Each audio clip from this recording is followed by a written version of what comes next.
বাংলাদেশের সেনা কুঞ্জের মধ্যে বাংলাদেশের ঢাকা 17 আসনের যেখানে তারেক রহমান দাঁড়িয়েছেন, তার প্রতিদ্বন্দ্বী দাঁড়িয়েছেন এসএম খালিকুজ্জামান, একজন ডাক্তার মানুষ। তিনি সেনাবাহিনীর কুঞ্জের ভিতরে আজকে ঢুকতে গেলে সেনাবাহিনী তার গার্ডম্যান ছিলেন গানম্যান নিয়ে তিনি সেনাবাহিনীর গেটের মধ্যেই ওই ডাক্তার খালিকুজ্জামান ভাইকে আটকাই দিয়ে বলে, স্যার আপনি একজন নির্বাচন করবেন, সেনাবাহিনীদের ভিতরে ঢুকবেন ভালো কথা, আপনার গানম্যানকে নিয়ে যেতে পারবেন না, আপনি অস্ত্র নিয়ে সেনাবাহিনীদের ভিতরে ঢুকতে পারবেন না। এসএম খালিকুজ্জামান বলেছে, আপনারা বাংলাদেশের একদল মানুষকে মাথায় উঠাবেন আর একদলকে পায়ে রাখবেন, এটা হয় না। তিনি তার ভাষায় এইভাবে বলছেন, জনাব তারেক রহমানের জন্য সেনাবাহিনীরা নিজের জিহ্বা দিয়ে রাস্তা পরিষ্কার করে দেন আর আমাদের সাথে খারাপ ব্যবহার করেন, দেখা হবে ইলেকশনের পরে।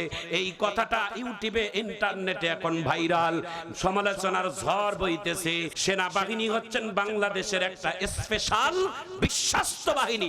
সর্বস্তরের মানুষ সেনাবাহিনীকে স্যালুট করে, সম্মান করে। সর্বশেষ বাঙালিদের জন্য আমাদের বিশ্বাসের আস্থা হচ্ছেন সেনাবাহিনী। জোরে বলুন ঠিক না? এই সেনাবাহিনী যদি কারো পক্ষপাতিত্ব করে তাহলে তাদেরকে আল্লাহর কাছে জবাব দেওয়া লাগবে। কথা বলেন ঠিক না? সেনাবাহিনী হচ্ছেন বাংলাদেশের শেষ বিশ্বাসের একটা জায়গা। যাদের শরীরের মধ্যে বাংলাদেশ সেনাবাহিনীর পোশাক আছে, এরা বাংলাদেশে 5ই আগস্টের পর এরা আমাদেরকে অনেক অভিভাবকের মতো কাজ করেছে, নইলে বাংলাদেশে আরো অনেক মানুষের লাশ যেখানে সেখানে পড়ে থাকতো। জোরে বলুন ঠিক না? এই জন্য সেনাবাহিনীকে মন্তব্য করা আমাদের জন্য একটু বুঝে শুনে করতে হবে। সেনাবাহিনী বলেছে, এই এসএম খালিকুজ্জামান যদি সেনাবাহিনীর কাছে যদি আত্মসমর্পণ বা যদি ক্ষমা না চায় তাহলে আমরা সেনাবাহিনীরা আমরা পরবর্তীতে আমরা ঘোষণা দেব তার বিরুদ্ধে। আমার ভাইজান, আমার বন্ধুগণ, বাংলাদেশের এই সমস্ত ইলেকশনে নির্বাচিত যারা করতেছেন বুঝে শুনে কাজ করেন, ভেবে চিন্তে করেন, জনগণের কাছে দাওয়াত পৌঁছান, জনগণের দ্বারে যান, জনগণের কাছে বুঝান তাদেরকে কি কি দিবেন, দেশের জন্য আগামীতে কি কি কাজ করবেন, দেশের মানুষের জন্য কি কি করবেন, বলে বলে মানুষদেরকে আপনাদের দলে আনেন। তবে মারপিট দিয়ে নয়, ভয় দেখাইয়া নয়, রক্তক্ষরণের মাধ্যমে নিয়ে নয়, প্রতিহিংসার মাধ্যম দিয়ে নয়, মিথ্যার মাধ্যম দিয়ে নয়, সততার মাধ্যম দিয়ে মানুষের কাছে যান। জোরে বলুন ঠিক না? আল্লাহ আমাদের সবাইকে কবুল করুন। একটু সবাই জোরে বলুন আমিন। আল্লাহ আমাদের দেশকে শান্তির দেশ হিসেবে কবুল করুন, আমার দেশকে সুখের দেশ। দেশের এমন একজন নেতা আমাদের দেশের মাটিতে দেন যাতে করে বিগত দিনের কেলেঙ্কারি, বিগত দিনের আমাদের এই বদনামগুলো আল্লাহ যেন মুছে ফেলাই দেন। একটু জোরে বলেন আমিন। আমার দেশের কেলেঙ্কার সারা বিশ্বের মধ্যে আছে না নাই? সারা দেশে আপনারা জানেন, ভারতের আমি অনেকবার সফর করছি বিশ্বের আল্লাহ তাআলা অনেকগুলো দেশ। তো এই ভারতের মাটিতে আপনারা যান, ভারতের এয়ারপোর্ট থেকে আপনি যখন আপনি দেশে আসবেন, একটা সাবান আনতে গেলেও এত সিকিউরিটি। সৌদি আরব থেকে মাল আনেন, এয়ারপোর্টে আটকাই দিবে। কিন্তু আপনার দেশ থেকে হাজার হাজার কোটি টাকা ব্যাংক থেকে লুটতারাজ হয়ে বিশ্বে চলে যায়। আপনারা দেশে পাহারা দেন কারা? দেখেন না কেন দেশের থেকে কেন বিদেশের মাটিতে যাবে? কথা বলেন ঠিক কেন? ওসমান হাদির যিনি খুন করলো দিনের বেলায় শুক্রবার জুমার নামাজের পর, সন্ধ্যা বেলায় শুনি নাকি তিনি ইন্ডিয়ায় যাইয়া লাইভ দিচ্ছে। তাহলে এ দেশের বাহিনী কারা? এ দেশের বাহিনীরা কি করে? জাতি জবাব চায়। জোরে বলো ঠিক না? সন্ধ্যা বেলা রাত 12টায় আমার গাড়ি সাক করে, আমাদের বাড়ি সার্চ করতেছে। আমরা হুজুর মানুষ মাহফিল থেকে আসি আর আমাদেরকে সার্চ করে। দেখছেন ইন্ডিয়ায় চলে গেছে বিকালে আর আমাদেরকে সার্চ করে রাত 12টায়। কথা কোন ঠিক কেন? এ ভাই, এ দেশকে রক্ষা করতে হবে আমাদের সবাইকে। একটু জোরে বলুন ঠিক কেনা? আল্লাহ আমাদের সবাইকে হেফাজত করুন, আমিন বলেন। এই মাদ্রাসা থাইওয়াল ছয়পাড়া আশরাফিয়া দারুল সালাম মাদ্রাসা, এই মাদ্রাসার অবস্থা দেখলাম ভাই, আলহামদুলিল্লাহ। এই মাদ্রাসায় এত আলেমদের পায়ের ধুলি পড়ছে, এত আলেমদের পায়ের ধুলি দেখলাম। মাদ্রাসার পরিবেশ অনেক দুর্বল হয়ে আছে। এই পৃথিবীতে কোনোদিন কোরআন শুনে তৃপ্তিও হবে না, আর বলেও কোনোদিন শেষ করা যাবে না। আল্লাহ যদি তৃপ্তি মিটায় তা জান্নাতে গেলে তৃপ্তি মিটবে, জোরে বলুন ঠিক না? এই জান্নাতের ভিতরে কোরআন থাকবে ভাই, জান্নাতের ভিতরে কোরআন থাকবে। দুনিয়াতেও কোরআন আছে, মৃত্যুর পরে কবরেও থাকবে, মিজানেও থাকবে, ফুলসিরাতেও থাকবে, কিয়ামতের মাঠেও থাকবে, ইভেন আল্লাহর জান্নাতেও থাকবে। জান্নাতে যদি যান ঠেলি ঠুলি যেভাবে হোক, সুবহানাল্লাহ কর, ওই জান্নাতের মধ্যে আল্লাহ কোরআন শোনার ব্যবস্থা করবে। তিনটা কণ্ঠ দিয়ে আল্লাহ কোরআনের তেলাওয়াত নিয়মিত চলবে। সুবহানাল্লাহ বলেন। এক নাম্বার, পৃথিবীতে সবথেকে বেশি কণ্ঠ আল্লাহ যাকে, যেই নবীকে দিয়েছেন, তিনি হচ্ছেন হযরতে দাউদ। দাউদ নবীকে আল্লাহ তাআলা কোরআনের তেলাওয়াত করাবেন ৭০,০০০ বছর টানা। সুবহানাল্লাহ বাড়ি যে কইেন, একটা সুবহানাল্লাহর দাম কত জানেন? নবী বলছেন যারা অন্তর থেকে সুবহানাল্লাহ বলবে, তার নামে আল্লাহ একটা জান্নাতে গাছ রোপণ করে দিবে। সে জান্নাতের গাছের ছায়া কত বেশি হবে, বিশাল হবে জানেন? বলে আরবের একটা দ্রুতগামী ঘোড়াকে যদি দৌড় দিতে বলে, ৭০ বছর দৌড়ালেও জান্নাতের গাছের ছায়া শেষ হবে না। একটু মারহাবা কর। দাউদ নবীর কণ্ঠ দিয়ে আল্লাহ তাআলা কোরআন শোনাবেন জান্নাতের ভিতরে। আর ওই জায়গার মধ্যে আল্লাহ প্রধান অতিথি হিসেবে একজন নবীকে নির্বাচিত করবেন। সে নবীটার নাম হচ্ছে না আপনার আমার কলিজার নবী, তিনি সকল নবীদের সেরা নবী। তিনি থাকবেন জান্নাতের প্রধান অতিথি। আর ওই জান্নাতের অনুষ্ঠানে একজন সভাপতি হবেন। তিনি কে জানেন? শোনার পরে আল্লাহু আকবার বলবেন। তিনি আর কেউ না, তিনি আপনার আমার মালিক, হায়াত ইজ্জতের মালিক, সম্মানের মালিক, জাহান্নামের মালিক, জান্নাতের মালিক। একটু আওয়াজ তুলে বলেন তো কে? একটু জোরে বলেন। পিছনের ভাইয়েরা শোনা পাই নাই, জোরে বলেন তিনি কে? সেই আল্লাহ হবেন জান্নাতের প্রধান, তিনি হবেন জান্নাতের সভাপতি। তার সভাপতিত্বে আমার নবী হবেন প্রধান অতিথি। একটু মারহাবা কর। 1 মিনিট বলে দেই, হৃদয়টা নরম হয়ে যাবে। জান্নাতের ভিতরে বিশেষ অতিথি হবেন দাউদ নবী। দাউদ নবীকে জান্নাতের মঞ্চে আল্লাহ তাআলা ডাক দিবেন। দৌড় দিয়ে জান্নাতের মঞ্চের লাউডস্পিকারে আল্লাহর পয়গম্বর দাঁড়িয়াবেন। আল্লাহ ডাক দিয়ে বলবেন, দাউদ রে, তোমার সুন্দর সুললিত কণ্ঠ দিয়ে আমার জান্নাতবাসীদেরকে একটু আনন্দ দাও, কোরআন শোনাও। দাউদ নবী বলবে, আল্লাহ এই কোরআন তো আমার উপর নাজিল হয় নাই, আমি তো কোরআন পড়া জানি না, আপনি কোন সূরা আমাকে পড়তে বলবেন? আল্লাহ বলবেন, ইকরা, তুমি পড়ো। যখন আল্লাহ বলবেন ইকরা, দাউদ নবী সূরা ফাতিহা থেকে নাস পর্যন্ত গোটা কোরআনের হাফেজ হয়ে যাবে। একটু জোরে কোন আল্লাহু আকবার। দাউদ নবী সূরা মুজাম্মিল তেলাওয়াত করবে। এত মজা, এত স্বাদ, এত মজা। শোনার পরে আল্লাহু আকবার বলবেন। দাউদ নবীর কণ্ঠ হলো একটা, এক কণ্ঠ দিয়ে যখন কোরআনের তেলাওয়াত করবেন, জান্নাতের লাউডস্পিকার দিয়ে ৭০,০০০ রকমের আওয়াজ আল্লাহ বাহির করাবে। কি মিক্সার মেশিন রে ভাই, জান্নাতের মেশিন। সুবহানাল্লাহ বলেন।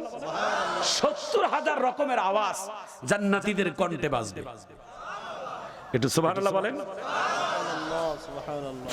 জান্নাতীরা শুধু এইভাবে দুলবে আর কোরআন শুনবে। জান্নাতের এক একটা মানুষের জন্য ৭০,০০০ রহমতের ফেরেশতা থাকবেন খেদমতের জন্য। ৭০ জন হুর থাকবে তাদের খেদমতের জন্য। সারাবান তহুরা তাদেরকে বারবার দিবেন, জান্নাতের ফলমূল চাইলেই দিয়ে দিবেন। এমন একটা অনুষ্ঠানে সেই দিন আপনার নবী আমার নবী সেই দিন থাকবেন প্রধান অতিথি। দাউদ নবীর কণ্ঠ হঠাৎ করে জান্নাতের মধ্যে বন্ধ হয়ে যাবে। জান্নাতীরা আল্লাহর কাছে কেঁদে কেঁদে বলবেন, আল্লাহ দুনিয়াতে কোরআন শুনছি, এত মজা পাই নাই, এত ভালো লাগে নাই, দাউদ নবীর কণ্ঠ শুনে মজা পাইলাম, কেন বন্ধ করলেন? আল্লাহ ডাক দিয়া বলে, দাউদ নবীকে শুধুই মাত্র তেলাওয়াত করছি বলছি জান্নাতীরা, কিন্তু আমি কোরআন যার উপর নাজিল করেছি তিনি হলেন আজকের মাহফিলের প্রধান অতিথি। তার কণ্ঠ এত সুন্দর, কোন পৃথিবীর কোন জিনিসের সাথে তার তুলনা নাই। তিনি হলেন আপনার আমার প্রিয় নবী। আল্লাহ ডাক দিয়ে বলবেন, ওগো বন্ধু, ওগো হাবিব, আপনি এবার আপনার কণ্ঠ দিয়ে কোরআনটা শোনাবেন জান্নাতীদেরকে। জান্নাতের মধ্যে 4 শ্রেণী মানুষ থাকবে, মিনান নাবিয়িন ওয়াস সিদ্দিকিন ওয়াস শুহাদা ওয়াস সালিহিন ওয়া হাসুনা উলাইকা রাফিকা। আহা, আপনার আমার প্রিয় নবীকে যখন আল্লাহ ডাক দিয়ে বলবেন, ওগো হাবিব, আপনি কোরআনের জন্য অনেক নির্যাতিত শিকার হয়েছেন। এই কোরআনের কথা বলতে গিয়ে কত নির্যাতন আপনি হয়েছেন। তায়েফের ময়দানে পাথরের মার খেয়েছেন, উহুদের ময়দানে জ্যান্ত নবীর দাঁত পড়ে গেছে। এই কোরআনের কথা বলতে গিয়ে জেলখানায় ছিলেন, কত অত্যাচার, কত নিপীড়ন, কত নির্যাতন সহ্য করেছেন। এই মুখ দিয়ে কারোর জন্য অভিশাপ আপনি দেন নাই, শুধুই মাত্র দোয়া করেছেন। আল্লাহ ডাক দিয়ে বলবেন, হাবিব, এই কোরআনটা আপনার কণ্ঠ দিয়ে এখন তেলাওয়াত হবে। যেই সূরাটা তেলাওয়াত হবে ওই সূরাটা হচ্ছেন কোরআনের কলিজা, কোরআনের হৃৎপিণ্ড। নাম শোনার পরে আল্লাহু আকবার বলবেন। সেই সূরাটার নাম হলো সূরা ইয়াসিন। আপনার কণ্ঠ দিয়ে আপনি তেলাওয়াত করে জান্নাতীদেরকে শোনান। নবী জান্নাতের লাউডস্পিকারে যখন যাইয়া কোরআনের তেলাওয়াত করবে, জান্নাতীরা খালি আনন্দে মশগুল হয়ে যাবে আর বলবেন, আল্লাহ, আমার বন্ধু আমার নবীর কণ্ঠের তেলাওয়াত বন্ধ করিয়েন না। কতদিন চলবে, কত বছর চলবে, শেষ হবে না। খালি মজা আর মজা, মজা আর মজা। এত স্বাদ, এত মজা দুনিয়াতে পাই নাই। জান্নাতের ভিতরে কোরআন বন্ধ করিয়েন না আল্লাহ। নবীর মহাব্বতে অনেক লম্বা সময় কোরআনের তেলাওয়াত চলবে। জান্নাতের সভাপতি আমার আল্লাহ নিজেই জান্নাতের মধ্যে আমার নবীরও কণ্ঠ বন্ধ করে দিবে। জান্নাতীরা সবাই কাঁদবে আর বলবে, আল্লাহ, এখন কি বন্ধ হবে? কয় না না, আরো মজা আছে সামনে। কয় আরো মজা? কয় হ্যাঁ। বলে প্রধান অতিথির উপর আর কার মজা থাকে? আল্লাহ ডাক দিয়ে বলবে, রে জান্নাতীরা, এই কোরআন নাজিল করেছি আমার হাবিবের উপর, আমার বন্ধুর উপর, কিন্তু কোরআন আমি বন্ধুকে দেই নাই, আমি আল্লাহ। ইন্না নাহনু নাযালনা যিকরা ওয়া ইন্না লাহু লাহাফিযুন। এই কোরআন আমি আল্লাহ, এই কোরআন আমি নাজিল করেছি, তেলাওয়াত করি নাই, আমি আল্লাহ। আজকে জান্নাতের ভিতরে নিজের কণ্ঠ দিয়ে আমি নিজেই তেলাওয়াত করে শোনাবো। নবীরা শুনবেন, সিদ্দিকেরা শুনবেন, শহীদেরা শুনবেন, মুমিনেরা শুনবেন। একটু হাত তুলে আল্লাহু আকবার বলেন। হাতটা এইভাবে নাড়া দিয়ে জোরে আল্লাহু আকবার বলেন। জান্নাতে এক মিনিট এইভাবে দেন, হালকা হালকা দেন না। জান্নাতে একাই আমি যাব না তো ভাই, জান্নাতে একাই আমি যাব না তো ভাই, তোমাকেও জান্নাতে দলে নিতে চাই। একটু মারহাবা বলেন। তোমাকেও জান্নাতে দলে নিতে চাই। নামাজে আসো যদি প্রতি আজানে, নামাজে আসো যদি প্রতি আজানে, মনে রেখো এলে তুমি ফুল বাগানে, যে বাগে রহম জোরে হৌরে শোনাই। জান্নাতে একাই আমি যাব না তো ভাই, তোমাকেও জান্নাতে দলে নিতে চাই। যাইবেন? কোথায় যাইবেন? জান্নাতে। ওটা কি মামার বাড়ির আবদার? জান্নাত যাইতে গেলে আসর লাগবে, আসর।